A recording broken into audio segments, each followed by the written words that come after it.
नमस्कार दोस्तों, आज आपके सामने हम फिर हाजिर हुए हैं एक नए कॉन्सेप्ट के साथ। उम्मीद करेंगे कि ये वीडियो आपको पसंद आएगा। पसंद आए तो दोस्तों लाइक करिए और शेयर करिए और अपने दोस्तों तक इन चीज़ों को जरूर फैलाएं, जिससे वो भी इन चीज़ों से फ्री में लाभान्वित हो सकें। क्योंकि आप यहाँ देख रहे हैं फ्री में सारी चीज़ें पढ़ाई जा रही हैं, कोई सा भी टॉपिक छोड़ा नहीं जा रहा है जो एग्जाम के दृष्टिकोण से इम्पोर्टेंट है। आइए आज का हमारा जो कॉन्सेप्ट है उसकी शुरुआत करते हैं। आज हम पढ़ेंगे वृद्धि पर वृद्धि के कॉन्सेप्ट को। वृद्धि पर वृद्धि के कॉन्सेप्ट को अगर जैसे मान लीजिए कोई एक टर्म के है जो कांस्टेंट है, ए गुणे बी गुणे सी, बहुत सारे टर्म है, हमें नहीं पता कितने टर्म है। हमने कहा अगर ए को बढ़ाया गया और बी को भी बढ़ाया गया तो ए को बढ़ाया गया फिर बी को बढ़ाया गया, लेकिन मल्टीप्लाई है। ए को बढ़ाया गया फिर बी को बढ़ाया गया, मतलब वृद्धि पर वृद्धि, वृद्धि पर वृद्धि, तो डबल वृद्धि हो रहा है। वृद्धि पर वृद्धि हो रहा है मतलब डबल वृद्धि हो रहा है। तो वृद्धि पर वृद्धि होता है तो उसे हम लोग कहते हैं सक्सेसिव वृद्धि। सक्सेसिव वृद्धि मतलब होता है लगातार वृद्धि। तो हम इसके लिए फार्मूला पढ़ते हैं, तो जो फार्मूला होता है फार्मूले को हम लोग ऊपर लिख लेते हैं। फार्मूला जो होता है हमारा, फार्मूले से भी पढ़ेंगे लेकिन कॉन्सेप्ट से भी पढ़ेंगे इसको हम। और फार्मूला कहाँ लगेगा, कॉन्सेप्ट कहाँ लगेगा, उसको भी हम पढ़ेंगे। फार्मूला होता है, दो चीजें होती हैं, एक होता है वृद्धि। तो हमें पहली बात ध्यान रखना है, अगर वृद्धि होगा तो होगा प्लस, और अगर कमी होगा तो होगा माइनस। वृद्धि होगा तो प्लस, कमी होगा तो माइनस। तो फार्मूला होता है हमारा x plus Y plus X Y बटे 100, एक्स वाई बटे 100, ये फार्मूला होता है। इस प्लेटफॉर्म में हम आपको ये नहीं बताएंगे कि क्या करना है, इन सब चीज़ों पर तो चर्चा करेंगे ही करेंगे हम, क्या नहीं करना है इस पर भी हम बात करेंगे। हमारा मेन मकसद होगा कि आप सारी चीज़ें सीख जाएं with in time, with in limit में, जिससे आपका समय भी ज़्यादा ना जाए और आप सारी चीज़ें सीख भी लें। तो फार्मूला क्या है, x plus Y X Y बटे 100, x plus Y X Y बटे 100। हम आपको दिखाएंगे फार्मूले से भी आएगा उत्तर, कॉन्सेप्ट से भी आएगा, लेकिन फार्मूला लगाने से जल्दी कैसे हल होगा और सूत्र लगाने से जल्दी कैसे हल होगा, इन चीजों पर भी हम चर्चा करेंगे। आइए एक सवाल के माध्यम से समझने का हम प्रयास करते हैं। जैसे मैंने सवाल दे दिया है, हमने कहा देखिए आज हम सीखेंगे वो मुख्यतः दो चीज सीखेंगे। इस पर सीखने के लिए बहुत सारी चीजें हैं। जैसे मैंने कहा एक सवाल बेसिक लेते हैं, के है कांस्टेंट टर्म है, ए और बी है, दो चीजें हैं। हमने कहा ए को 20% बढ़ाया गया मतलब प्लस होगा, और बी को भी 30% बढ़ाया गया।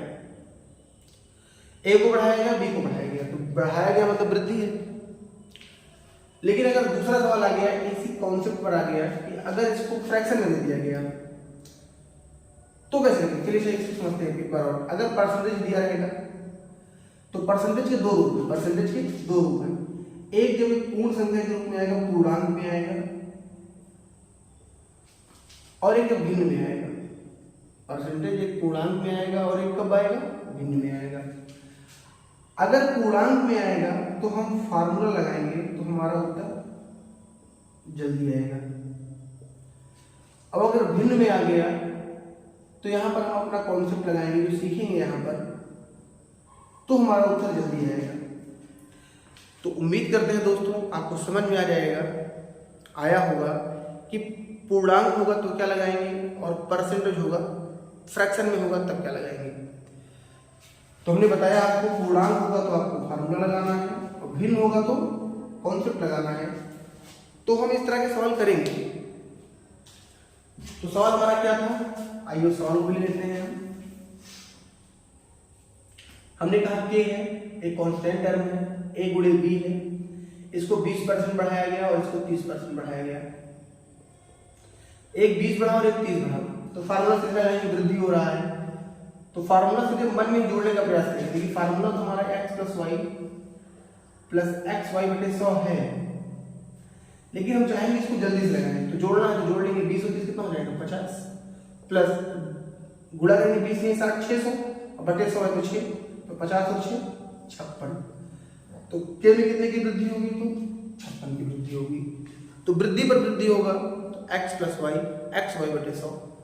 अगर पूर्णांक में दिया है 20%, 30%, 10%, 40%, 50%, 1%, 2%, तो हम फार्मूला लगाएंगे।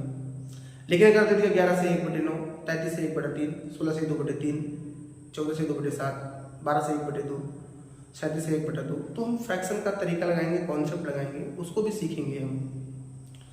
उम्मीद करते हैं कि चीज़ें आपको समझ में आई होंगी। ना आए तो दोबारा देखिए, बहुत मदद करेगा आपको, इतना मदद करेगा कि जिसकी कोई सीमा नहीं है। आइए सबसे पहले आज हम सीखेंगे, अपना कॉन्सेप्ट लगाने का प्रयास करेंगे। वो हम सीखेंगे वर्ग और आयत के प्रश्नों पर। वर्ग और आयत के प्रश्नों पर हम सवाल करेंगे। यह हम एक ही चीज को एक बार में लेकर चलने का प्रयास करते हैं। आज हम सीखेंगे केवल आयत के बारे में। आज केवल सीखेंगे आयत के बारे में, रेक्टेंगल के बारे में। एक एक चीज को सीखेंगे हम और सारे टाइप को हम कवर करने का प्रयास करेंगे। रेक्टेंगल के टाइप को सीखेंगे। रेक्टेंगल से परसेंटेज में जितने भी सवाल बन सकते हैं उसको सीखेंगे और उस पर बनने वाले सवालों को हम लगाने का प्रयास करेंगे। तो हमारा सवाल देखिए, इस पर बहुत सारे तरह के सवाल बनेंगे, उसको हम सीखेंगे। पहले इसका फार्मूला देख लेते हैं। आयत कहते किसे, सबसे पहले उसको जान लेते हैं। तो एक ऐसी आकृति जिसके आमने सामने की भुजा बराबर हो, उसे हम लोग कहते हैं आयत। आयत का परिमाप होता है,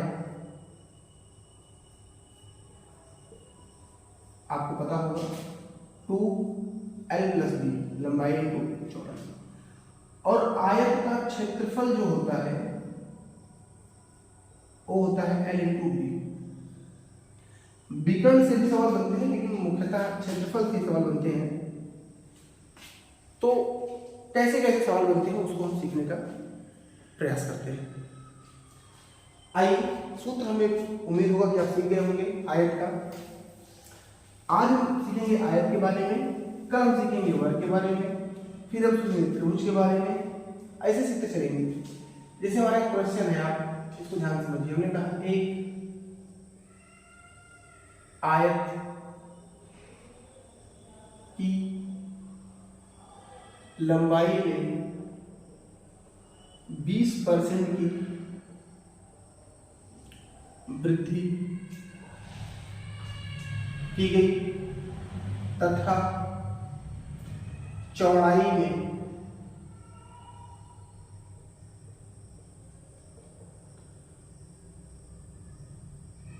30% की वृद्धि की गई। 30 की बुला लेते हैं, 25 लेते हैं।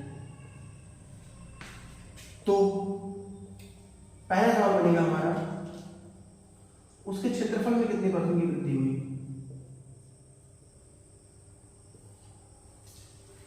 उसके क्षेत्रफल में कितने परसेंट की वृद्धि हुई। कोई दिक्कत नहीं भाई, बहुत आसान सवाल है। वृद्धि पर वृद्धि, तो क्षेत्रफल क्या होता है, l×b।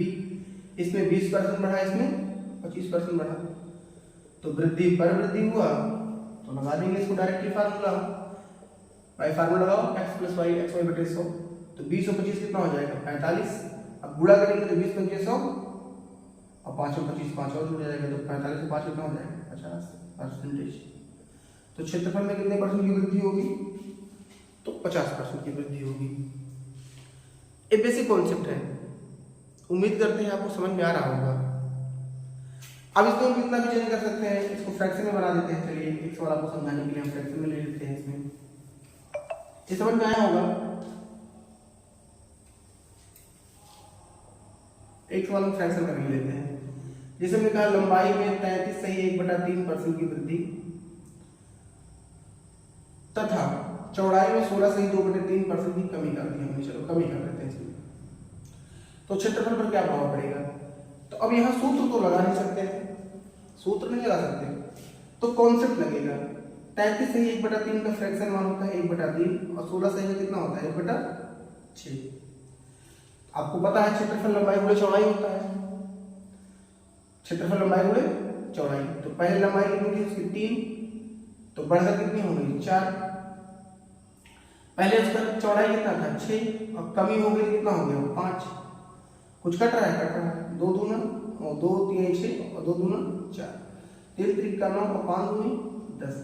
तो पहले उसकी क्षेत्रफल था 9, अब कितना हो गया 10, तो कितना बढ़ा 1, किसमें बढ़ा 9 में, तो 10 में कितना होगा 100 में कितना होगा। 1/9 का फ्रैक्शन मान आपको पता होगा, हमने पढ़ाया भी है, तो 11 से 1/9%। तो उसके क्षेत्रफल में कितने की वृद्धि होगी 1/11 से 1/9% की। इस कॉन्सेप्ट से लगाएंगे, इस तरीके से लगाएंगे अगर फ्रैक्शन निकालने का। देखिए ये भी क्षेत्रफल है, ये भी क्षेत्रफल है, तुलना कर लेंगे। तो फ्रैक्शन में आएगा तो कैसे लगाएंगे, पूर्णांक में दिया रहेगा तब कैसे लगाएंगे, ये आपको समझ में आया होगा। इसी पर आधारित कुछ सवाल और बनते हैं, उसको पढ़कर हम, या उसके लिए हम एक अलग वीडियो बना देंगे, शॉर्ट वीडियो, आप समझ लीजिएगा। और इसके बाद हम लोग कल से पढ़ेंगे वर्गीय कॉन्सेप्ट को, वर्ग के सवाल कैसे कैसे बनते हैं, क्या क्या सूत्र होते हैं, कैसे कैसे सवाल बनते हैं, आप पढ़ेंगे, आप महसूस करेंगे इन चीज़ों को, मज़ा आएगा आपको।